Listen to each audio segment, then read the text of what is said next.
Welcome back to my channel. अब हम लोग पार्ट 2 देखेंगे इस फर्स्ट चैप्टर का। तो स्टार्ट करते हैं। ऑक्सीडेशन। तो ऑक्सीडेशन क्या होता है? If a substance gains oxygen और loses hydrogen then it is said to be oxidised and the reaction is said to be oxidation reaction. इसका मतलब क्या हुआ? अगर कोई भी सब्सटेंस ऑक्सीजन गेन कर रहा है तो वो ऑक्सीडाइज हो जाएगा और उसी रिएक्शन को हम लोग क्या कहेंगे? Oxidation reaction.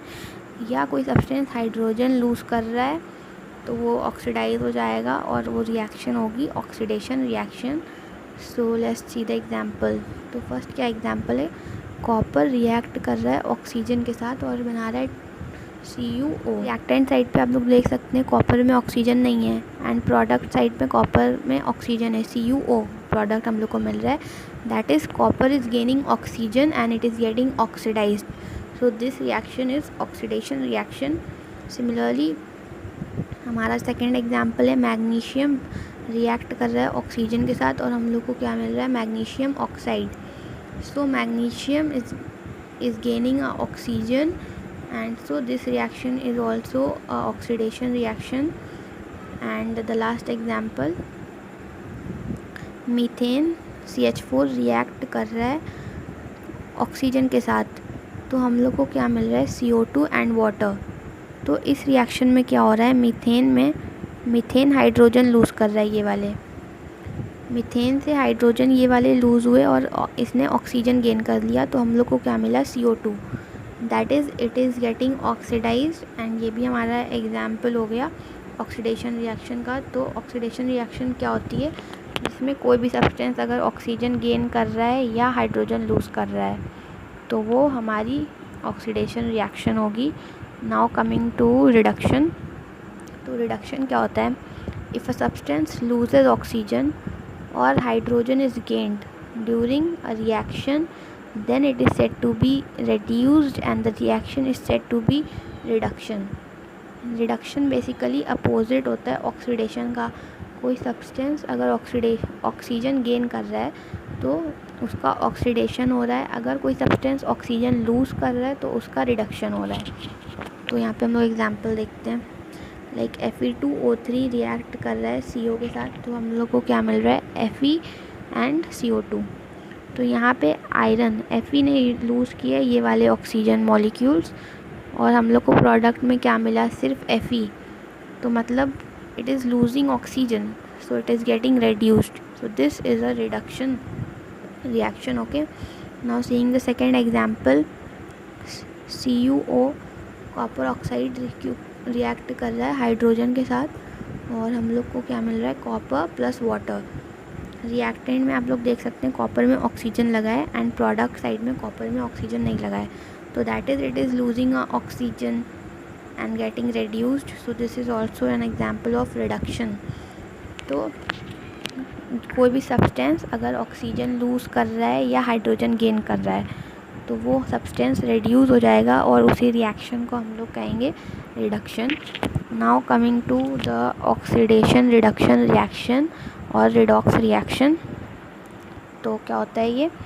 When a reactants gets oxidised while the other gets reduced during a reaction such reactions are called oxidation reduction reaction और रिडॉक्स रिएक्शन। जब किसी भी केमिकल रिएक्शन में ऑक्सीडेशन भी हो रहा है और रिडक्शन भी हो रहा है, मतलब एक रिएक्टेंट का रिडक्शन हो रहा है दूसरे का ऑक्सीडेशन हो रहा है, ऑक्सीडेशन रिडक्शन दोनों हो रहे हैं एक रिएक्शन में, तो उसको हम लोग क्या कहते हैं? ऑक्सीडेशन रिडक्शन रिएक्शन या रिडॉक्स रिएक्शन भी कहते हैं हम लोग उस रिएक्शन को। तो हम लोग इसका एग्जांपल देखते हैं। इसमें CuO रिएक्ट कर रहा है हाइड्रोजन के साथ तो हम लोग को क्या मिल रहा है? Cu plus water. तो इसमें कॉपर आप लोग देख सकते हैं यहाँ पे ऑक्सीजन इधर रिएक्टेंट में है और प्रोडक्ट साइड में ऑक्सीजन नहीं है। तो that means copper is getting reduced. Okay, and similarly reactant side में आप लोग देख सकते हैं हाइड्रोजन में ऑक्सीजन नहीं है एंड प्रोडक्ट साइड में हाइड्रोजन ने ऑक्सीजन गेन कर लिया, that is it is getting oxidised. So इस रिएक्शन में ऑक्सीडेशन भी हो रहा है एंड रिडक्शन भी हो रहा है, so it is a redox reaction. Similarly the second example, zinc oxide react कर रहा है कार्बन के साथ और बना रहा है जिंक एंड कार्बन मोनोऑक्साइड। तो इसमें क्या हो रहा है, this zinc is losing oxygen, तो इसका क्या हो गया, रिडक्शन हो गया। And the carbon is gaining oxygen, तो इसका क्या हो गया, इसका ऑक्सीडेशन हो गया। तो इस रिएक्शन में ऑक्सीडेशन और रिडक्शन दोनों हो रहा है। तो ये हमारी एग्जाम्पल हो गया रिडॉक्स रिएक्शन का। Similarly coming to the last reaction, इसमें MnO2 और HCl रिएक्ट करके बना रहा है MnCl2 H2O एंड Cl2। तो इसमें क्या हो रहा है, Mn ऑक्सीजन लूज़ कर रहा है और प्रोडक्ट साइड में क्या बन रहा है हम लोग को, MnCl2। तो that is manganese is getting reduced and HCl hydrogen is gaining oxygen. तो that means it is getting oxidised. And so इस रिएक्शन में ऑक्सीडेशन और रिडक्शन दोनों हो रहा है। This means it is a redox reaction. Okay, now coming to the next topic. अब हम लोग देखेंगे कि कोरोजन क्या होता है। So you must have observe that iron articles are shiny when new but get coated with reddish brown powder when left for some time, and this process is commonly known as rusting of iron. ये सब आप लोगों ने observe किया होगा अपनी daily life में, जैसे कि कोई भी आयरन का कोई भी बर्तन या कुछ अगर बहुत लॉन्ग टाइम तक के हम लोग उसको खुला छोड़ दें, उसके ऊपर पानी भी पड़ रहा है, सब कुछ एयर के कांटेक्ट में, तो उसके ऊपर एक रेडिश ब्राउन पाउडर की लेयर आ जाती है। तो उसी को हम लोग कहते हैं rusting of iron. When a substance is attacked by air, moisture, acids, etc., then it is said to be corrode and this process is called corrosion.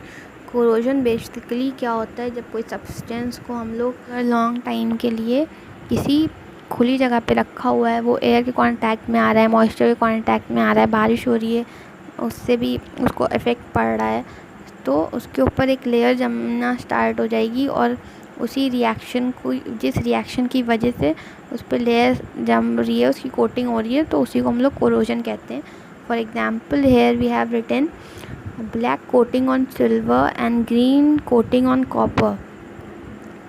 Corrosion caused damage to car bodies, bridges, iron railing, ships, and to all the objects made of metal, especially those of iron.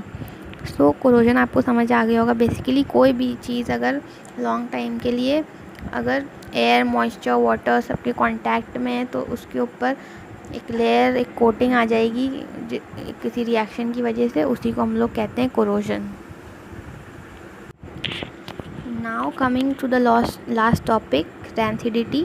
Rancidity basically, rancid का मतलब क्या होता है, रैंसिल का मतलब होता है seal जाना। लाइक कोई भी चीज़ अगर फूड की हम लोग उसको खुला छोड़ देते हैं, लाइक बिस्किट्स, अगर हम लोग ने बिस्किट्स प्लेट्स में निकाले हैं और वो बहुत देर तक की ऐसे ही रखे हुए हैं, तो हम लोग क्या कहते हैं कि वो बिस्किट्स सील गए हैं, तो दैट इज़ कॉल्ड रैंसिल। तो हम लोग ने यहाँ पे क्या लिखा है, fat, when fat oil containing food material left for long time, then the fat and oil gets oxidized and they become rancid and their smell and taste changes and this is known as rancidity. So basically इसमें यही लिखा है कि जब किसी भी food material को हम लोग लॉन्ग टाइम के लिए छोड़ देते हैं तो वो ऑक्सीडाइज हो जाता है, एयर में रख के ऑक्सीडाइज हो जाता है और रैंसिल हो जाता है, तो उसकी स्मेल और टेस्ट दोनों चेंज हो जाती है, which is known as rancidity. So next point is usually substances which prevent oxidation are added to food containing fat and oil. तो हम लोग ऑक्सीडेशन को प्रिवेंट करने के लिए फैट्स और ऑयल में एंटीऑक्सीडेंट्स को ऐड करते हैं, जिनकी वजह से वो ऑक्सीडाइज नहीं हो पाते हैं और रैंसिल नहीं होते हैं। Now we will see the last point. Keeping food in airtight container helps to slow down the oxidation. Like chips manufacturers usually flush bags of chips with gas such as nitrogen to prevent the chips from getting oxidized. Chips को हम लोग airtight containers में रखते हैं और उसके अंदर nitrogen gas को फ्लश करी जाती है जो एंटीऑक्सीडेंट की तरह वर्क करती है, लाइक जिसमें चिप्स ऑक्सीडाइज ना हो और सील ना जाएं, इसीलिए हम लोग उनको एयर टाइट बैग्स में फ़िल करके एंटीऑक्सीडेंट उसके अंदर फिल कर दिया जाता है, तो that is the food does not gate rancid and this is known as rancidity. So this chapter is done. If you guys have any suggestion, please write in the comment section below. Thank you for